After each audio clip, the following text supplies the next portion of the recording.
سلام بچه‌ها، چطوری؟ من مهدی HP هستم از کانال گست. امیدوارم حالتون خوب باشه بچه‌ها. امروز هم اومدیم با کلی خبر همراهتون کنیم. اولین خبر گردون لژندری PP19 است. یه انواع تی وارد کال اف دیوتی موبایل شد و تا 22 تی در دسترس قرار میگیره. شما میتونید این گردون بسیار عالی رو بزنید.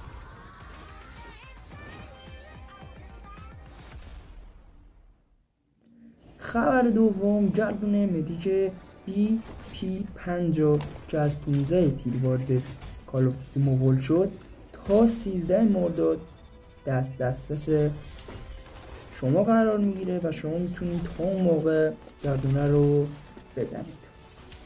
حتما ما رو لایک کنید و ما رو فالو داشته باشید و زنگوله هم بزنید که از ویدیوهایی که تازه میذاریم با خبر شده باشید.